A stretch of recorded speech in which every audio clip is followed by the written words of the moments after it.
The following numbers, written for the New York Observer in the beginning of the year 1834, and during several weeks of confinement by indisposition, have been perhaps more extensively copied into the religious journals of the different Christian denominations than any communications, with perhaps a single exception of the same extent, since the establishment of religious newspapers. And although the subject matter is almost altogether political,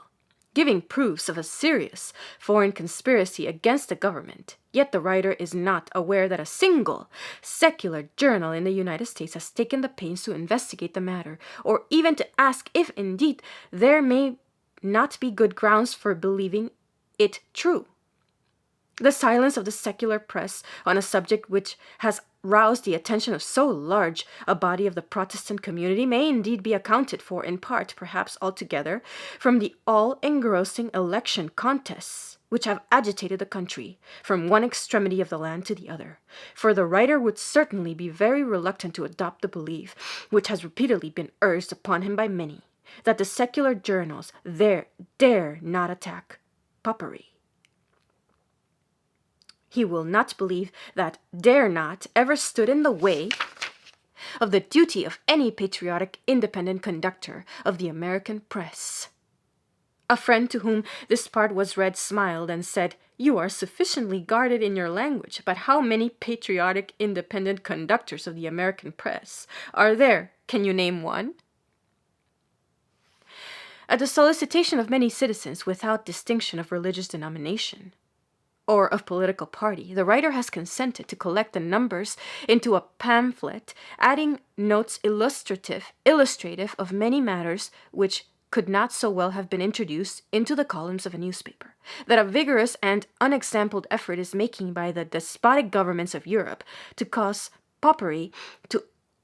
overspread this country. To cause popery to overspread this country is a fact too palpable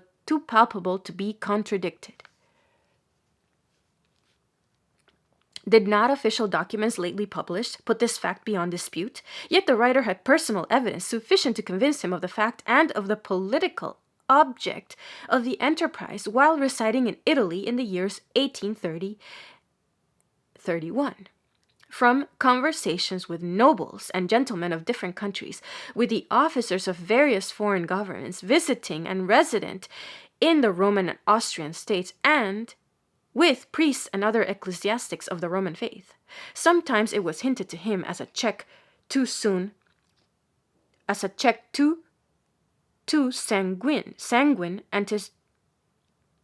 sometimes it was hinted to him as a check too sanguine anticipations of the triumph of the experiment of our democratic republican government. Sometimes it was told him by the former class in a tone of exultation that a cause was in operation which would surely overthrow our institutions and gradually bring us under a form of government less obnoxious to the pride and less dangerous to the existence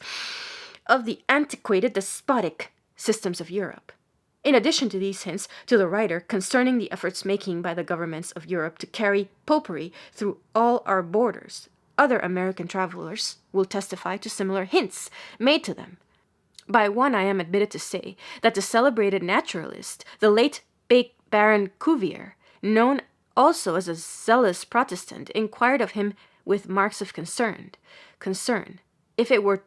indeed true that popery had made such progress in the United States as to cause the exultation, which it seems was no secret, among the legitimates of Europe. And again, that a distinguished member of one of the Protestant German embassies in Rome also made similar inquiries of him, having heard much boasting of the progress of popery in the United States, adding this pertinent remark, "They will be hammer or nails, sir, they will persecute or be persecuted." These facts may be of so much importance in aid of the other proofs of a conspiracy which these numbers unfold,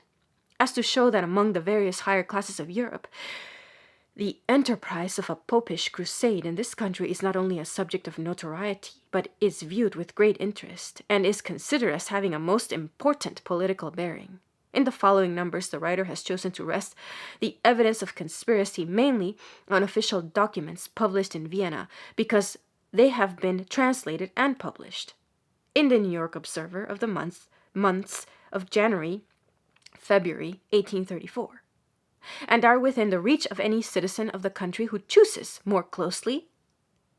to examine them. He has also availed himself of facts in the operations of popish agents in this country so far as their workings have been occasionally revealed. The writer will add in conclusion that he writes not in the interest of a sect or a party, for the question of popery is not identified with either political party. He has lived too long in foreign countries to be able to identify himself with the local interests of mere party. At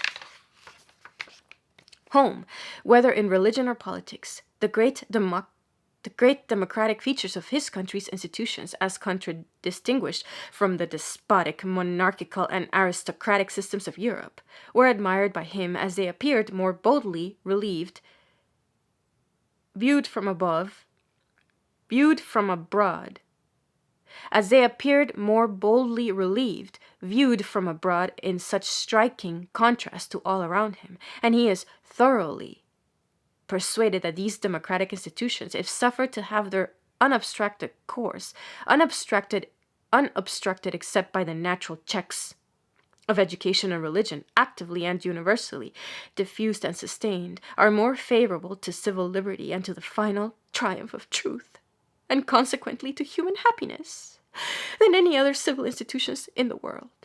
The writer entertaining these views has deemed it an imperative duty at any sacrifice to warn his countrymen of a subtle enemy to the democracy of the country, and to conjure them, as they value their civil and religious institutions, to watch the protean shapes of popery, to suspect and fear it more when it allies itself to our interest in the guise of a friend. Mistrust of all that popery does or affects to do, whether as a friend or foe in any part of the country, is the only feeling that true charity, universal charity, allows us to indulge. New York, January 1835.